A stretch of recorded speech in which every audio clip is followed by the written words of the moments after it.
Very good morning everyone. Let's continue with our chapter water resources. Rivers, especially the smaller ones, have all turned into toxic streams.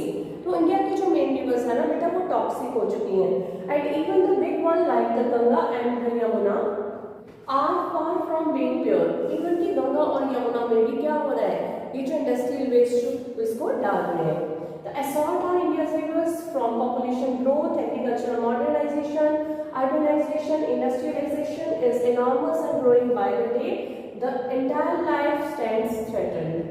तो ये assault क्यों हो रहा है, water pollution क्यों हो रहा है? Some main reasons are given है. देख लीजिए, population growth हो रही है, agriculture को modernize किया जा रहा है, अर्बनाइजेशन हो रही है. अर्बनाइजेशन मीन्स सिटीज का बढ़ना, बहुत ज्यादा सिटीज का डेवलप होना, और इंडस्ट्रियलाइजेशन बहुत ज्यादा हो रही है. तो these are the reasons. You may have already realised that the need of the hour is to conserve and manage our water resources. तो इन सब चीजों से हम लोग क्या सीखते हैं कि जो वाटर रिसोर्सेज हैं उनको कंजर्व करने की जरूरत है, उनको सेव करने की जरूरत है. To safeguard ourselves from health hazards, to ensure food security, continuation of our livelihoods and productive activities, and also to prevent degradation of our natural ecosystems. Our exploitation and mismanagement of water resources will impoverish this resource and cause ecological crisis that may have profound impact on our lives. तो how we can conserve water? Water को हमें conserve करना चाहिए. Some methods are given in your book also. Let's see कौन-कौन से methods हैं जिससे आप water को conserve कर सकते हो. Multi-purpose river projects and integrated water resources management. Multi-purpose means कि एक से ज्यादा पर्पस के लिए वाटर के रिसोर्सेज को यूज करना. रिवर प्रोजेक्ट्स चलाएंगे ऐसे कि सिर्फ इलेक्ट्रिसिटी नहीं बनेगी वहां से हम लोग और भी बहुत ज्यादा इसके यूज कर सकते हैं. आगे देखेंगे कौन कौन से यूजेस हैं वो.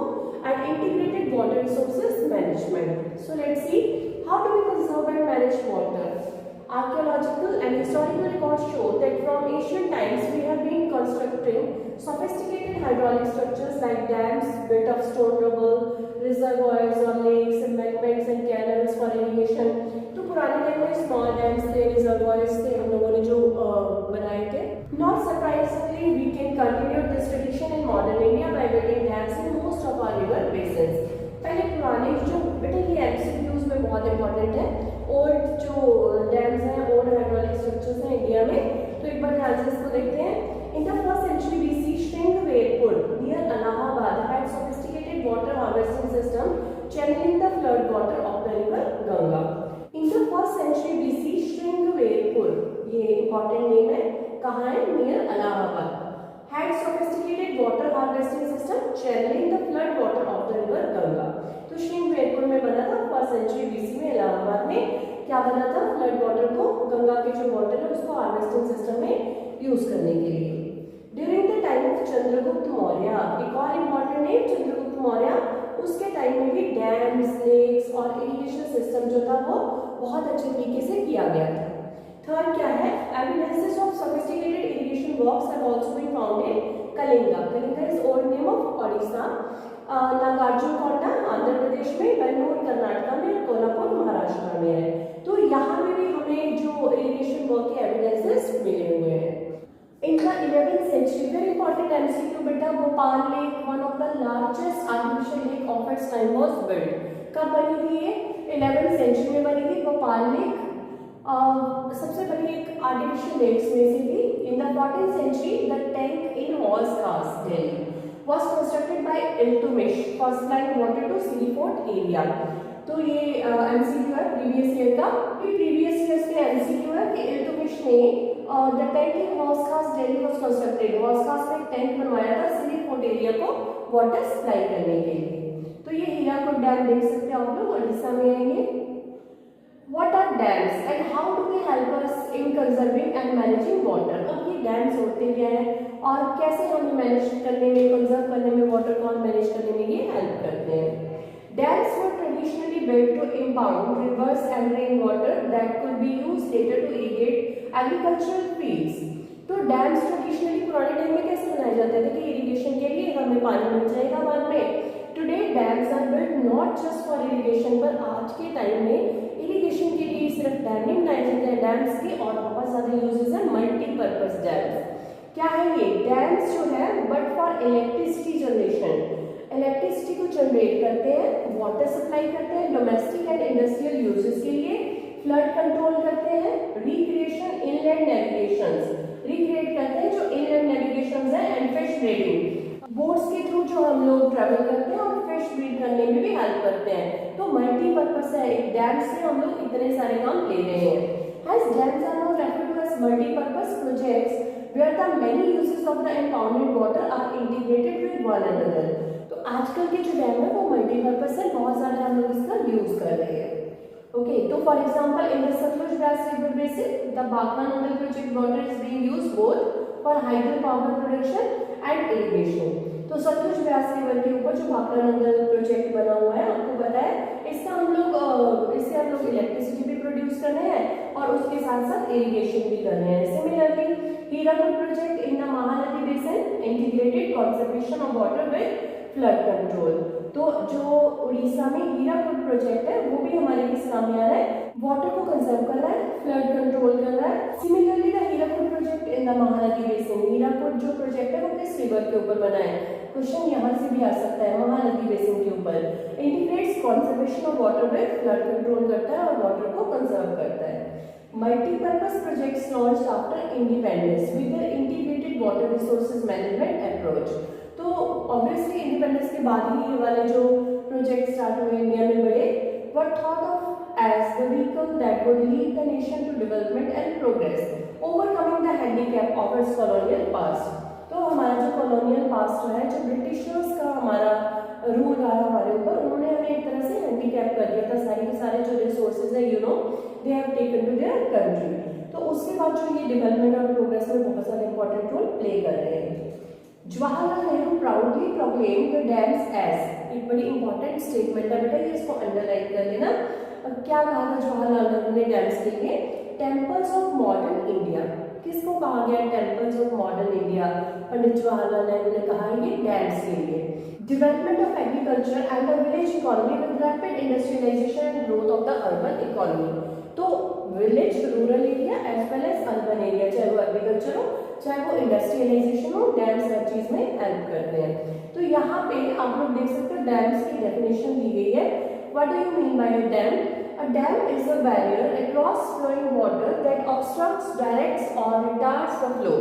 वाटर के फ्लो को रोकता है किसी भी रिवर के, often creating a reservoir, lake और impoundment। कोई भी लेक बना लेते हैं उसके ऊपर, जैसे आप लोगों ने गोविंद सागर लेक देखी होगी, सतलुज के वाटर को वहां पे रोका गया है। Dam refers to the reservoir rather than the structure. Most dams have a section called as spillway or where over which or through which it is intended that water will flow either intermittently or continuously। कि water रुक रुक के उन्होंने छोड़ना है या continuously वहां से जाएगा, तो इसके अलग अलग पार्ट्स होते हैं। Dams are classified according to structure, intent and purpose और height, based on structure and the material used. Dams are classified as कैसा उसमें स्ट्रक्चर यूज हुआ है, कैसा उसमें मटेरियल यूज हुआ है, उसके अकॉर्डिंगली डैम्स को इन्होंने डिवाइड किया है। टिम्बर डैम्स, एम्बैंकमेंट डैम्स और masonry dams with several subtypes. According to the height, dams can be categorized as large dams and nature dams, alternatively as low dams, medium height dams and high dams। मतलब ये dams के अलग अलग types हैं, एक बार इसको column को आप लोग पढ़ लेना। In recent years, multi-purpose projects and large dams have come under great scrutiny. Scrutiny means under great examination किसी चीज का करना, and opposition for a variety of reasons। क्या रीजंस हैं? Regulating and damming of reverse affect the natural flow. एक तो हम जब डैम्स बनाते हैं तो रिवर्स का जो नेचुरल फ्लो है उसके ऊपर इम्पैक्ट पड़ता है, और causing poor sediment flow and excessive sedimentation at the bottom of the reservoir. तो रिजर्वायर के जो बॉटम है, जो लेक का बॉटम है जहाँ पे वाटर हम लोग कलेक्ट कर रहे हैं, वहाँ पे क्या होता है, वहाँ पे सेडिमेंट्स बहुत ज्यादा इकट्ठे हो जाते हैं, resulting in rockier stream banks and poorer habitats for the river aquatic life। तो इससे क्या होता है, जो एक्वेटिक लाइफ है उसके ऊपर भी इम्पैक्ट पड़ता है। Dams also fragment rivers making it difficult for aquatic fauna to migrate. Flora and fauna के बारे में हमने पढ़ा था, फ्लोरा मीन्स प्लांट्स और फौना मीन्स एनिमल्स। तो वो माइग्रेट नहीं कर सकते हैं एक जगह से दूसरी जगह डैम्स की वजह से, specially for spawning. The reservoirs that are created on the floodplains also submerge the existing vegetation and soil, leading to its decomposition over a period of time. तो ये जो रिजर्वायर बनते हैं इसकी वजह से क्या होता है, उनकी वेजिटेशन के ऊपर भी, प्लांट्स के ऊपर भी इम्पैक्ट पड़ता है। Multipurpose projects and large dams have also been the cause of many new environmental movements. अब ये जो मल्टीपर्पज प्रोजेक्ट्स बन रहे हैं ना बेटा, इसकी वजह से बहुत सारे मूवमेंट्स भी हुए हैं। तो ये मूवमेंट्स आपको याद करना बहुत ज़्यादा इंपॉर्टेंट है। लाइक नर्मदा बचाओ आंदोलन, एक नर्मदा बचाओ आंदोलन हुआ था, एंड द टिहरी डैम आंदोलन, आपने सुना भी होगा कहीं ना कहीं इसके बारे में, टिहरी डैम में भी आंदोलन हुआ था। Resistance to these projects have primarily been due to the large scale displacement of local communities. अब कहीं भी डैम बन रहा है तो क्या होता है, जो वहाँ पे रहने वाली कम्युनिटीज हैं, वहाँ पे रहने वाले लोग हैं, उनको डिस्प्लेसमेंट करनी पड़ती है, उनको एक जगह से दूसरी जगह पे शिफ्ट करना पड़ता है। तो समटाइम्स लोग इमोशनली या जैसे भी वो अटैच होते हैं जहाँ पे भी वो रहते हैं, तो ये डिस्प्लेसमेंट लोकल पीपल की it was very big reason. इसके लिए अपनी कंट्री के लिए अगर कुछ अच्छा हो रहा है तो उसके लिए अपनी लैंड छोड़नी पड़ती है, अपनी लाइवलीहुड छोड़नी पड़ती है, अपनी जो अटैचमेंट है उनको छोड़ के वहाँ पे वो लैंड जो है वो गवर्नमेंट को देनी पड़ती है। So if the local people are not benefiting from such projects then who is benefited. तो अब लोकल लोगों को तो बहुत ज़्यादा बेनिफिट नहीं मिल रहा, तो कौन लोग हैं जिनको इसका बेनिफिट मिल रहा है। Take the case of the landless in a village, does he really gain from such a project. तो एक एग्जांपल ले लेंगे हम लोग यहाँ पे।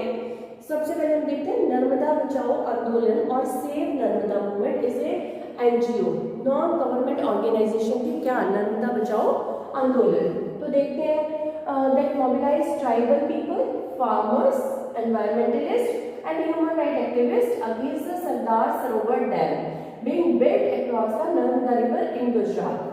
नर्मदा बचाओ आंदोलन और save Narmada movement is a non governmental organisation, एक एनजीओ है नर्मदा बचाओ आंदोलन चलाने वाले, that mobilise tribal people, farmers, environmentalist and human right activist against the Sardar Sarovar being built across the Narmada river in Gujarat. Gujarat में नर्मदा रिवर के ऊपर सरदार सरोवर डैम बना बेटा, तो ये लोग इसके अगेंस्ट थे कि ये नहीं बनना चाहिए। It originally focused on the environmental issues related to trees that would be submerged under the dam water। तो पहले तो इनका इशू क्या था, environmental related issues थे कि जो यहाँ पे trees है वो कहाँ पे वाटर में सबमर्ज हो जाएंगे। और इसके अलावा recently it has refocused the aim to enable poor citizens। अब इन्होंने अपने एम को और ज्यादा इंक्लूड किया और चीजें, specially the oustees, oustees means जो डिस्प्लेस्ड पीपल है, to get full rehabilitation facilities from the government, कि उनको पूरी की पूरी जब उनको कहीं पे भेजा गया तो वो सारी की सारी फैसिलिटीज उनको मिलनी चाहिए। People felt that their suffering would not be in vain, बेकार नहीं जानी चाहिए उनकी जो सफरिंग है, जो प्रॉब्लम्स उन्होंने फेस की हैं। Accepted the trauma of displacement believing in the promise of irrigated fields and प्लेंटिफुल harvest. तो उनको प्रॉमिस किया गया था कि बदले में आपको क्या मिलेगा, इरिगेशन वाले फील्ड्स मिलेंगे जिससे आपको प्रॉपर हार्वेस्ट हो। So often the survivors of लियन told us that they accepted their sufferings as sacrifice for the sake of their nation. But now, after 30 bitter years of being adrift, their livelihood having even been more precarious. Precarious means dangerous, ज़्यादा problem वाली. They keep asking, are we the only ones chosen to make sacrifices for the nation? तो वो जो real वाले हैं, real survivors हैं, वो पूछ रहे हैं कि हम ही लोग हैं क्या जो हम लोग सेक्रीफाइस करेंगे अपनी कंट्री के लिए। So students, next we will continue in our next video. Thank you. Have a nice day.